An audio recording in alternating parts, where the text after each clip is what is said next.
타이베이의 밤은 너니 환한 것 같고 번창이라는 말이 그다지 어울리는 거리도 별로 없다.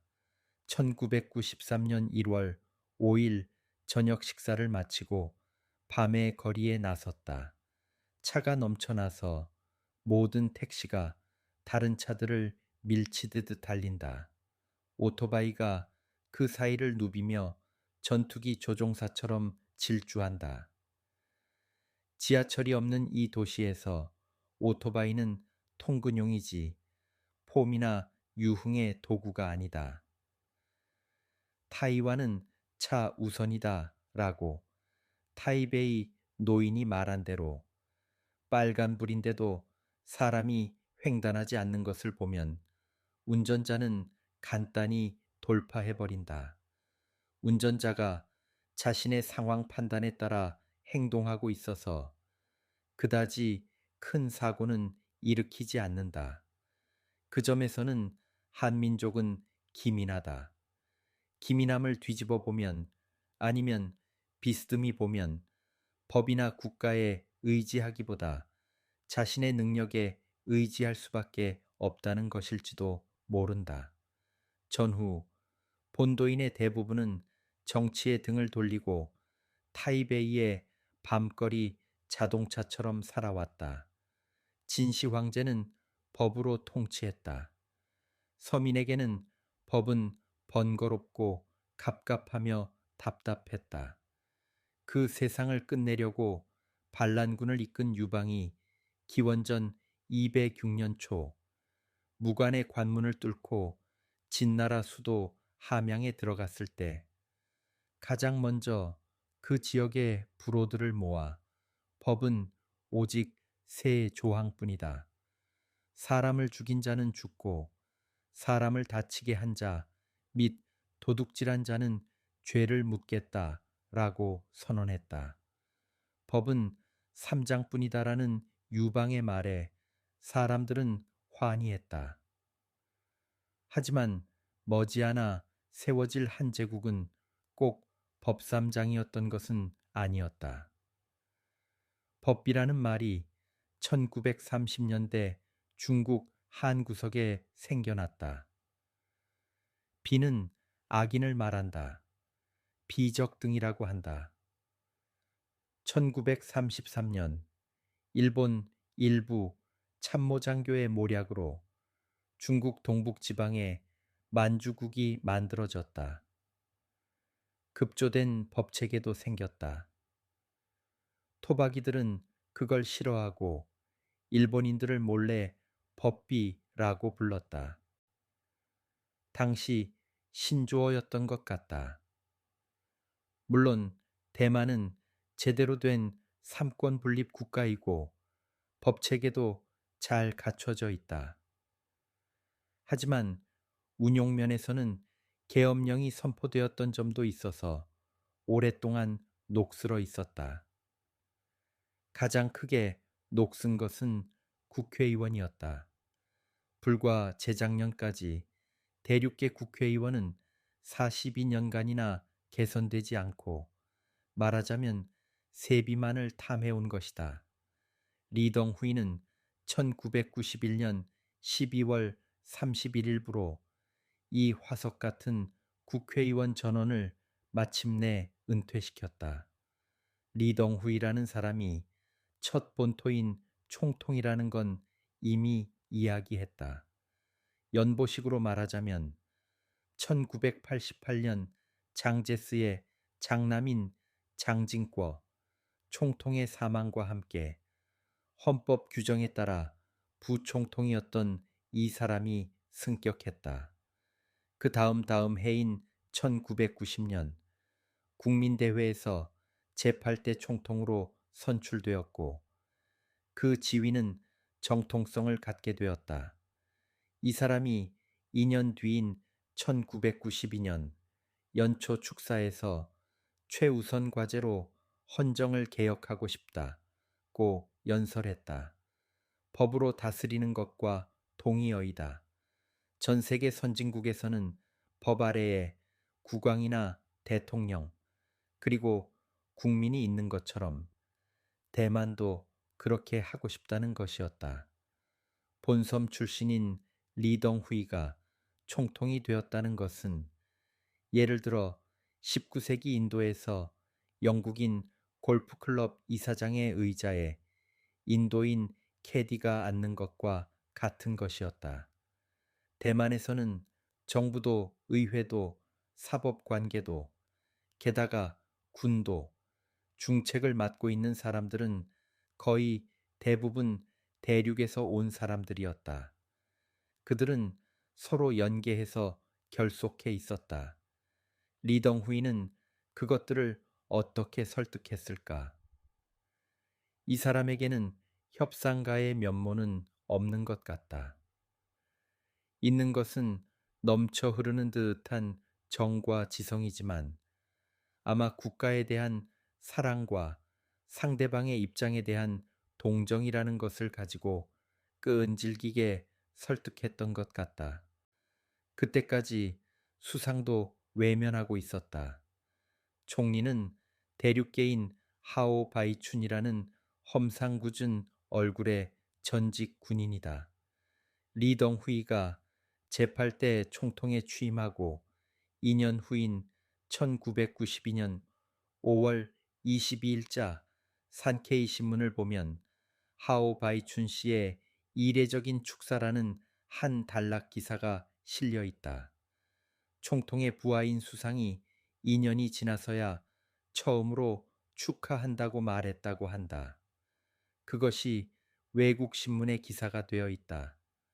당시 대만은 그런 시기였던 것이다. 총통 취임 2년이 지나 우리는 총통에게 경의와 축하를 주고 싶다는 것이었다. 총통 각하, 당신은 합격이다 라고 부하가 말한다. 축사는 텔레비전에서 전해졌다. 온 섬이 안도한 것 같다. 대륙계는 2천만이나 되는 이 섬 인구 가운데 고작 10수 %밖에 안 된다. 하지만 지배 계급이다. 게다가 이 사람들은 온 섬에 계엄령을 선포했다. 해제되지 않고 계속되는 계엄령 같은 것은 세계사에서도 드문 것 아닐까.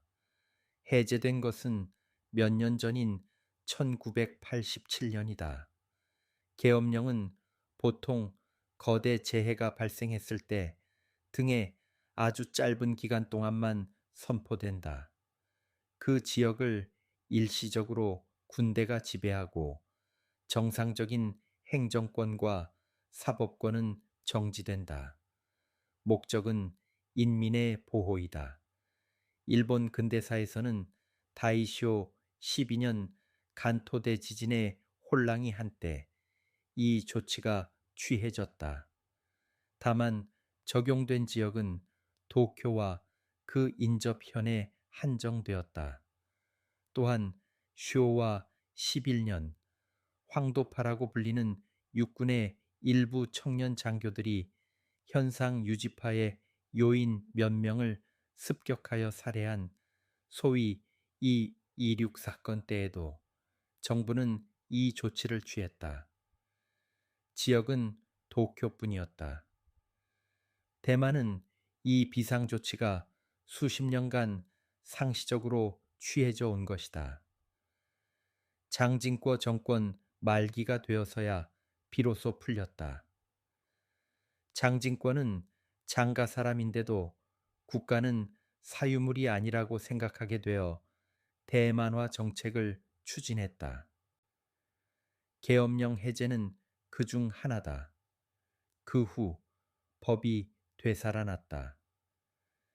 이것은 밤 택시를 타고 시내를 달리고 있을 때의 감상이다. 나는 이 밤 리덩후이에게 초대받았었다. 도중에 장제스의 거대한 동상 앞을 지나갔다. 동상 기단에 천하위공이라고 쓰여 있던 것은 농담 같았다. 이미 말했던 거지만 중국의 왕권이 공적이었던 적은 한 번도 없었고 마오쩌둥과 장제스에게도 권력은 사유물이었다. 도중에 진순신 씨 부부가 묵고 있는 호텔에 들렀다. 이 사람이 오늘 밤 선도역이다. 호텔의 현관에 서 있었다. 아 하고 웃으며 진 씨는 선도차에 탔다.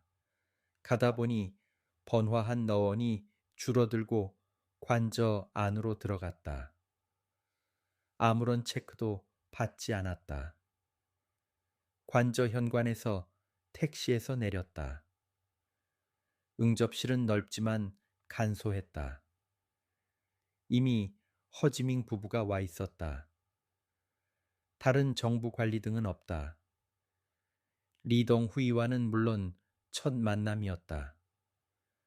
만나기 전부터 그리움을 느꼈던 것은 그중 하나는 이 사람도 나도 구 일본 육군 예비역 사관 교육의 제시 빌기생이었다는 것이다.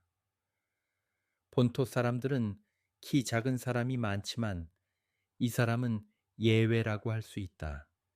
키가 181cm인데 게다가 군살도 없다. 용모는 턱이 크게 발달하여 산에서 막 베어낸 큰 나무에 투박하게 이목구비를 새겨놓은 것 같고 웃으면 나무 향기가 풍겨 나오는 듯하다. 60이 되면 이라는 마음가짐도 이 풍모라면 당연하다고도 생각됐다. 목사가 되어 산지에 복음을 전하러 간다는 이야기다. 하지만 이 사람은 총통이 되어버렸다. 61세 때 장진고 만년의 대만화 정책에 의해 부총통으로 지명되어 농업경제라는 학문의 세계에서 정치로 이끌려 들어갔다. 바란 것은 아니었다. 그때 일화가 있다. 농민 시위가 타이베이 정부로 향하고 있는 상황이었다. 타이페이의 관청에서 이 이야기를 들은 이 사람은 눈물이 터져 나올 것 같았다고 한다. 농민이었던 아버지 생각, 소년 시절에 접했던 농민들의 다양한 얼굴을 떠올리며 그 침묵하던 사람들이 데모를 하게 되었다는 것이 본래 데모에 대응해야 하는 자신의 직책을 한순간 잊게 한 것이다. 그런 리덩 후이가 원수가 되어버렸다. 당연히 막강한 권력을 가지고 있다. 육해공 3군의 최고 사령관이기도 하다. 권력이란 무엇일까? 과학은 대부분을 밝혀냈고 앞으로도 그 방향으로 나아갈 것이다. 하지만 인간 현상 중에서도 권력과 섹스만은 영원히 해명되지 않을 것이다. 작게는 계장의 권력이 있다. 또한 회사원에게는 사장의 의향이라는 막연한 표현이 힘을 가질 때도 있다. 그런 힘은 대학 이학부나 공학부에서 연구될 것 같지 않다. 대만에서는 전후 대륙에서 이주해온 국가의 권력이 군림했고 본도인들에게는 단두대의 칼날처럼 두려웠다. 요즘 노인들 중에는 언제 이 칼날이 자신의 목을 향해 떨어질지 모른다는 불안감을 단 한순간도 갖지 않았던 사람은 없을 것이다.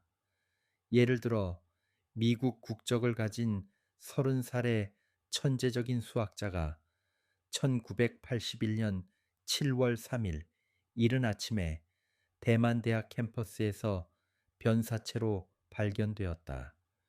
한간에는 그는 대만 독립을 주장하고 있었다고 한다. 그는 자신의 죄에 겁먹어 자살했다. 라고 당시 타이베이 경비당국은 발표했다고 한다. 대만 독립이란 대만 중화민국 쪽에서 봐도 대륙 중화 인민공화국 쪽에서 봐도 위험 사상 중 가장 큰 것이다. 왜라고 생각할 필요도 없다. 권력이 그것을 좋아하지 않을 뿐이다. 대륙 중국은 대만에 독립의 기미가 보이면 주저없이 공격할 게 분명하다. 대만에서는 불과 몇 년 전까지 밀고가 장려되었다. 밀고되어야 할 대상은 위험 사상의 소유자였다. 당시에 대만 당국은 이런 사람들을 비라고 불렀다. 이 경우 비가 거기에 있다는 것을 알고 게다가 밀고하지 않았다는 것도 죄가 됐다. 도적을 보고도 알리지 않은 죄라고 한다.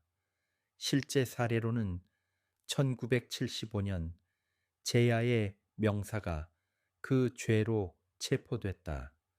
모든 것은 계엄령 시대의 일이었고 오늘날 그런 일은 전혀 없다. 뿐만 아니라 야당의 존재도 인정받아 지난해 12월 선거에서 야당 제1당인 민진당이 크게 약진했다. 민진당은 지금은 자제하고 있지만 당초에는 대만 독립을 외치고 싶어 안달이 나는 듯 했다. 지금은 언론의 자유가 있지만 하지만 베이징이 의심암기가 되어 타이완에 덤벼든다면 주의도 생명도 번영도 모든 것이 재가 되어버린다. 권력이라는 것은 어떤 맹수보다도 무섭다. 세계에는 다양하고 많은 국가 권력이 있다. 리덩후이는 그것 하나를 가지고 있으면서 게다가 싱글벙글 웃고 있다. 잘도 그런 자리에 올랐네요. 라고 나는 감탄한 듯한 기가 막힌 듯한 감상을 질문 삼아 말했다. 리덩후이는 즉시 반응했다. 권력을 자신에게 끌어들이는 것이 아니고 약간 수줍은 미소를 지으며 하물며 자신이 권력 그 자체가 되는 것이 아니고 여기에 두고 말하자면 권력을 객관화해서 즉 실제주의로 권력에서 도움이 되는 것만을 이끌어내면 된다고 생각한다. 고 말했다. 오랫동안 그것을 생각해 온 듯 단숨에 쏟아낸 말이 모두 천을 띠고 있었다. 게다가 말투가 풋풋하고 젊은 연구자가 실험 장치를 앞에 두고 학문으로서 그 주제를 이야기하는 것 같았다. 이미 나이 들어 70이나 된 이 사람이 말이다.